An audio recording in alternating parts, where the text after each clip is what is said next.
बच्चों आज हमने ना स्टार्ट ये जो रह गया था ना मतलब चैप्टर का, उसे आगे से स्टार्ट करना। फंडल पल्पिटेशन क्या होती है ये बच्चों, आपने दोनों हाथों से ना फंडस है ना जो, उसको आपने पल्पेट करना है और उसको देखना है कि वो सख्त है, गोल है या किस टाइप की है। ठीक है, अगर आपको क्योंकि अंदर क्या है बच्चों, बेबी है। ठीक है ना, अगर सख्त फील हो रही तो इसका मतलब है बेबी का यहाँ पे क्या मौजूद है, सर मौजूद है।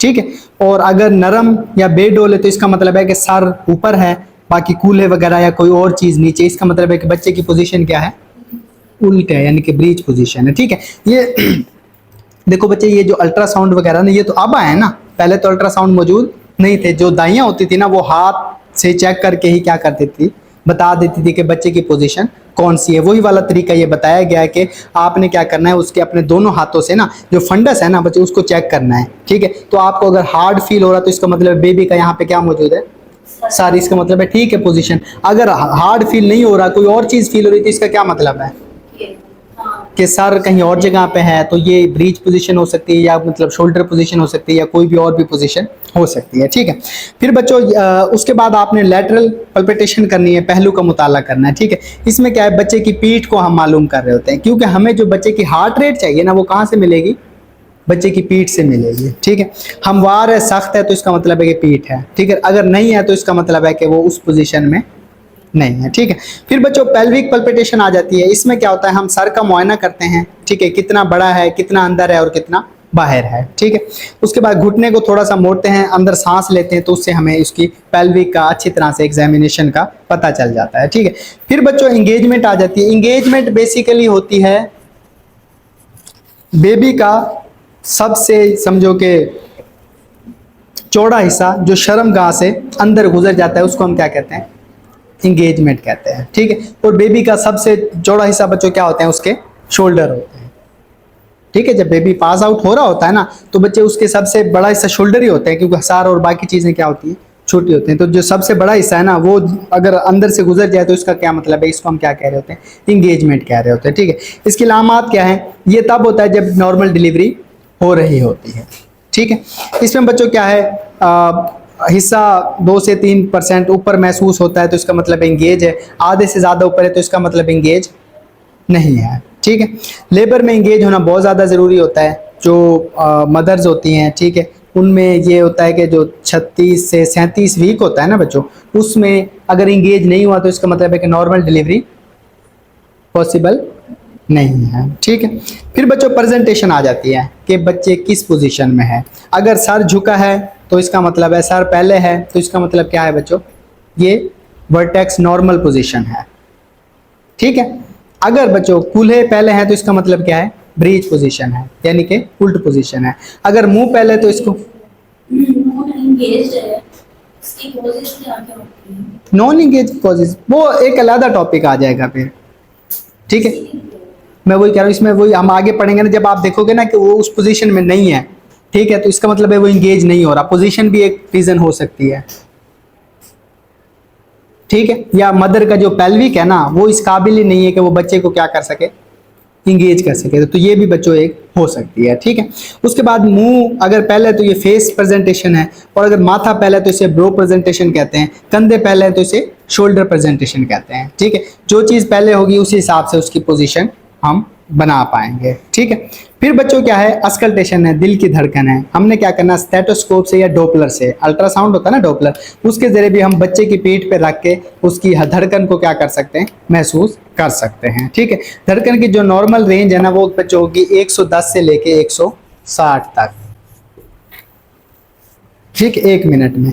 माँ की नब्ज को भी आपने चेक करना है कि वो उसका जो पल्स रेट है वो क्या चल रहा है या क्या नहीं चल रहा। ठीक है, फिर बच्चों पेल्विक असेसमेंट है, आपने पेल्विक का मुआयना करना है। इसमें क्या होगा, सबसे पहले बैरूनी मुआयना है, इसमें आपने वाल्वा का मुआयना करना है, जिल्द का मुआयना करना है। ठीक है, फिर स्पेकुलम है, इसमें सर्विक्स को देखना है, रंग और साख्त को देखना है। फिर दोनों हाथों के जरिए बच्चा दानी के साइज को देखना है, बैजवी दानी, ठीक है, उसकी मतलब शक्ल क्या है वो देखनी है आपने, सर्विक्स का खुलना देखना आपने, मकासद क्या होते हैं, सर्विक्स का जायजा लेना होता है, बच्चों की पोजीशन को देखना होता है, और कोई पेचीदगियां वगैरह ना उनको भी आपने क्या करना होता है, देखना होता है। पेल्विक फ्लोर का क्या करना होता है, मुआयना करना होता है। ठीक है, अब बच्चों एक इंपॉर्टेंट टॉपिक है कि advice to the pregnant women. ठीक है, आपने जो प्रेग्नेंट वुमेन है ना उसको क्या क्या एडवाइस करना है।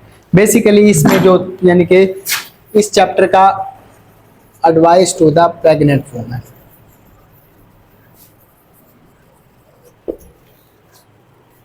सबसे पहले तो आपने उसे कहना है कि आपने अपना क्या करवाना है, बाकायदगी से चेकअप करवाना है। कितने विजिट होंगे बच्चों? सर टोटल 8 विजिट होते हैं। फर्स्ट ट्राइमेस्टर है पहला, सेकंड ट्राइमेस्टर। शाबाश, वेरी गुड, ठीक है, वेरी गुड। फिर आपने उसे कहना है कि आपने अपने क्या करवाने, तमाम टेस्ट करवाने हैं, ठीक है। हम उसका सीबीसी, ये सारी चीज़ें हम उसके बच्चों क्या करेंगे, शुगर, हेपेटाइटिस बी सी, हम उसका टेस्ट करवाएंगे। दूसरे नंबर पे बच्चों ग़िज़ा, डाइट बहुत ज़्यादा क्या है, इंपॉर्टेंट है। उसे कहना है कि आपने क्या लेनी है बच्चों, मुतवाज़िन ग़िज़ा लेनी है। अच्छी का मतलब क्या होता है, क्या मतलब है इसका, क्या मतलब है इसका, सादा अल्फाजों में समझाओ।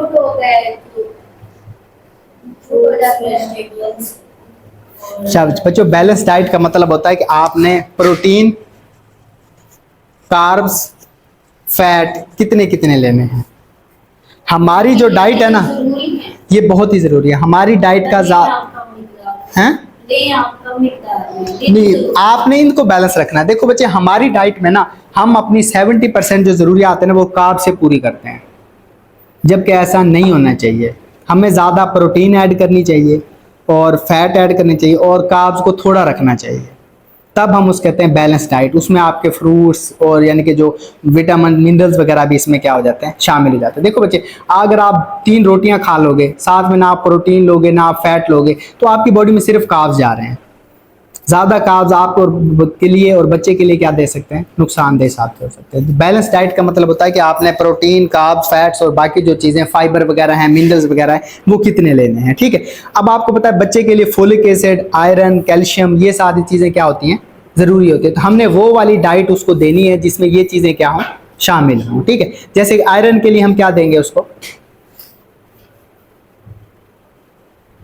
सेब दे सकते हैं या कीमा हम उसको दे सकते हैं, ठीक। कैल्शियम के लिए क्या देंगे बच्चों, दूध, ठीक। तो ये चीज़ें हम उसको ऐड करवा सकें। पानी उससे कहना है कि आपने ज़्यादा पीना है, ठीक है। उसके बाद नुकसानदेह चीज़ों से बचना है। जैसे कि अगर कोई फीमेल सिगरेट पीती है तो उससे कहना है कि सिगरेट से आपने अवॉइड करना है। देखो बच्चे, कुछ ना ऐसी कंडीशन होती है कि आप एक इंडिविजुअल है ना, वो अपने लिए सिगरेट नहीं छोड़ सकता, ठीक है, लेकिन अपने बच्चे के लिए वो क्या कर सकता है, छोड़ सकता है, ठीक है। आपने बताना है कि ये चीज़ें बच्चे की हेल्थ को क्या करेंगी, इफेक्ट करेंगी, डैमेज करेंगी, तो वो बहुत सारी चीज़ें वो इस हिसाब से फिर ठीक हो जाती हैं। फिर बच्चों शराब पीता है तो इससे भी आपने बताना है कि ये चीज़ें ठीक नहीं है। उसके बाद अगर बच्चों को कोई नशा आवर आते हैं, कोई अफीम, चर्स वगैरह ये चीज़ें लेता है, तो वो भी चीज़ें आपने उनसे क्या करवाना है, अवॉइड करवाना है, ठीक है। वर्जिश का आपने बताना है कि हल्की फुल्की आपने क्या करनी है, वर्जिश करनी है, चलना है, फिरना है और तैराकी करनी है, और जो होती है ना रेजिस्टेंट एक्सरसाइज, वो आपने नहीं करनी है। मतलब जो जो ज़्यादा जोर लें, वेट गेन यानी कि वेट उठाना, यानी कि जो ज़्यादा पावर लें, आपको सिंपल समझाने के लिए मैं ये, हाँ, जंप आप हल्के फुल्के लगा सकते हो, कोई मसला नहीं, ठीक है भाई। हैवी रेजिस्टेंस वाली एक्सरसाइज नहीं करनी। आराम के लिए उसके कहना है आपने भाई अपनी नींद पूरी करनी है, थकावट से बचना है, ठीक है। फिर जहनी सुकून के लिए आपने गहरे सांस लेने हैं, योगा या करना है, या कोई मतलब मेडिटेशन वगैरह भी कर सकती हैं, ठीक है।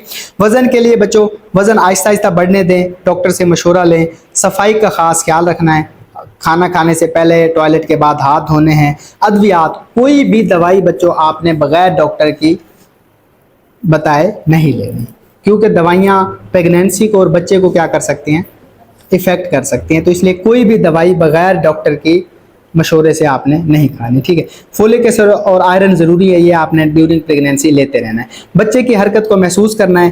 कभी भी आपको लगे कि बच्चे की हरकत कम हो रही है या कोई प्रॉब्लम आ रही है, तो फ़ौरन आपने क्या करवाना है, डॉक्टर के पास चले जाएं आप, ठीक है। उसके बाद लंबे सफ़र से आपने क्या करना है, अवॉइड करना है। ज़्यादा लंबा सफ़र आपने नहीं करना। अगर कोई बहुत ही इमरजेंसी बन जाए तो फिर डॉक्टर से पूछ के आपने वो सफ़र करना है, ठीक है। उसके बाद पैदाइश के लिए मनसूबाबंदी करनी है कि आपने किस तरफ जाना है, सी सेक्शन की तरफ जाना है, नॉर्मल डिलीवरी की तरफ जाना है। ये सारी चीज़ें आपने पहले से ये चीज़ें कर लेनी है, ठीक है बच्चों। आगे आ जाता है मदर क्राफ्ट क्लासेस। क्या है बच्चों, मदर क्राफ्ट क्लासेस, ये क्या होती हैं? जो माँ बाप को बच्चे और उसके रिलेटेड क्लासेस दी जाती है ना, उसको हम कहते हैं मदर क्राफ्ट क्लासेस। क्या होती हैं बच्चों? ये वो क्लासेस होती हैं या तालीमी प्रोग्राम होता है जो माँ और बाप को हमल, पैदाइश और बच्चे की देखभाल के लिए तैयार करती हैं। ठीक है, इसमें वो सारी चीज़ें बताई जाती हैं जो बच्चे की हेल्थ के लिए ज़रूरी हैं, माँ की हेल्थ के लिए क्या है, ज़रूरी हैं। ठीक है, सर ये प्रेगनेंसी के बाद बताई जाती है। जाहिर सी बात है, प्रेगनेंसी जब माँ बनेगी तभी हम बताएंगे ना उसको। ठीक है, क्लासेस में हम क्या सिखाते हैं? हमल की सेहत के बारे में बताते हैं कि सेहतमंद जिंदगी गुजारना, ग़िज़ाई मशवरे जो हमने अभी डिस्कस किया ना, वो सारी चीज़ें। ठीक है, पैदाइश की तालीम के लेबर के मराहिल बताने हैं आपने। ठीक है बच्चों, उसके बाद दर्द कम करने के तरीके बताने हैं। ठीक है, उसके बाद नॉर्मल और सी सेक्शन के फ़ायदे और नुकसान आपने उसको बता देने हैं। ठीक है, फिर दूध पिलाने की तालीम देनी है। मैंने कल भी आप लोगों को बताया था कि हमें ब्रेस्ट फीडिंग की तरफ ज़्यादा उसको करवाना है, कि आपने क्या करवानी है बच्चों? ब्रेस्ट फीडिंग करवानी है। ठीक है, उसके बाद मसाइल का हल, अगर कोई प्रॉब्लम आ रहा है तो उसका हम क्या कर सकें, सोल्यूशन टाइम टू ले सकें। नौज़ायदा बच्चे की देखभाल बड़ी इंपॉर्टेंट होती है। देखो बच्चे, जब लेडी मदर बनती है ना, उसको नहीं पता होता कि बच्चे को नहलाना कैसा है, उसको डायपर कैसे चेंज कराना है, उसको क्या खिलाना है, उसको क्या नहीं खिलाना। मोस्टली तो हमारी सास वगैरह जो होती है ना, वो उसको क्या कर रही होती है, ये चीज़ें समझा रही होती है। लेकिन अब क्योंकि थोड़ा सा शिफ्ट आया है कि लोग यानी कहते हैं जॉइंट फैमिली की बजाय ना न्यूक्लियर फैमिली की तरफ आ रहे हैं, कि शादी होने के बाद अलहदा हो जाते हैं, तो उनके घर में सास यानी कोई बुजुर्ग मौजूद नहीं होता, तो ये फिर उनको ये चीज़ें आपने समझानी है सारी। ठीक है, भूख की अलामत, बच्चे उसको, मदर को कैसे पता लगेगा कि बच्चे को भूख लग रही है या नहीं लग रही? वो तो नहीं बोलता ना, वो बताना है ना आपने कि अगर इसको पेन है तो ये इस किस्म का रिएक्शन शो करेगा, अगर इसको मतलब भूख है तो ये किस किस्म का रिएक्शन शो करेगा। ठीक है, वक्त के साथ तो पता लगने लग जाता है, लेकिन शुरू में आपको ये चीज़ें उसको क्या करनी होती है, सिखानी होती है। ठीक है, बच्चे की नींद के बारे में भी आपने उसको बताना है। ठीक है, पैदाइश के बाद जिसमें क्या तब्दीलियाँ आती हैं, माँ की देखभाल, नींद की कमी, ये सारी चीज़ें आपने उसको समझानी है। ठीक है, फिर बच्चों वालिदैन का रिश्ता कैसे होता है बच्चे से? जाहिर सी बात है, वालिदैन को मोहब्बत होती है, उसके बाद वालिदैन मिल के उसकी परवरिश करते हैं, ये सारी चीज़ें आपने उसको समझानी होती है। फिर जो एमरजेंसी तिब्बी इमदाद होती है ना, वो भी आपने बताना है कि बच्चे को अगर फॉर एग्जाम्पल मुँह में कोई चीज़ फंस गई है, ठीक है, चोक हो गई है, उसको सीआरपी कैसे देनी है, हंगामी सूरत हाल से कैसे आपने निपटना, बच्चा गिर गया है, बच्चा कोई चीज़ खा लिया तो आपने कैसे उससे निपटना है, ये भी हम उसको बताएंगे। ठीक है, घर की हिफाजत, बच्चा महफूज होता है, कार में अगर बिठाना है तो उसकी सीट वगैरह पे उसको क्या करना है, महफूज बनाना है। ठीक है, और उसके बाद बच्चों जो इमोशनल हेल्थ है, इसका भी आपने क्या करना है, ख्याल रखना है। ठीक है, बच्चे की पैदाइश के बाद अक्सर फीमेल को, जो मैंने कहा ना न्यूक्लियर फैमिली में रहती है, वो डिप्रेशन में चली जाती हैं, उन्हें पता ही नहीं चल रहा था कि बच्चे को क्या हमने खिलाना है, क्या पिलाना है, क्या संभाला ही नहीं जा रहा होता। ठीक है, तो उसके लिए ये सारी चीज़ें हमने बच्चों इससे बता देनी है। ठीक है, एंड में बच्चों इस चैप्टर का ना थोड़ा सा खुलासा दिया हुआ है, इसमें वो ये बता रहा है कि अहम बात क्या है। एक तो वो कहता है एंटीनेटल केयर में ना आपने ड्यूरिंग प्रेगनेंसी 8 कम से कम डॉक्टर से क्या करना है, विजिट करने हैं। पहले ट्राइमेस्टर में 1, दूसरे में और तीसरे में 6। उसके बाद जो बच्चे की दिल की धड़कन है ना, वो 110 से 160 होनी चाहिए। ठीक है बच्चों, फंडल आपने जो नापनी है ना, फंडस, वो आपने 25 हफ्ते के बाद नापनी है। इंगेजमेंट 36 से 37 वीक के बाद होती है। ठीक है, उसके बाद बच्चों कुछ टेस्ट वगैरह होते हैं, माँ का आपने ब्लड ग्रुपिंग, और अगर उसको नेगेटिव है और बच्चे के पॉजिटिव होने तो उसको एंटी डी का हम क्या देंगे, इंजेक्शन देंगे। ठीक है बच्चों, और ये सारी चीज़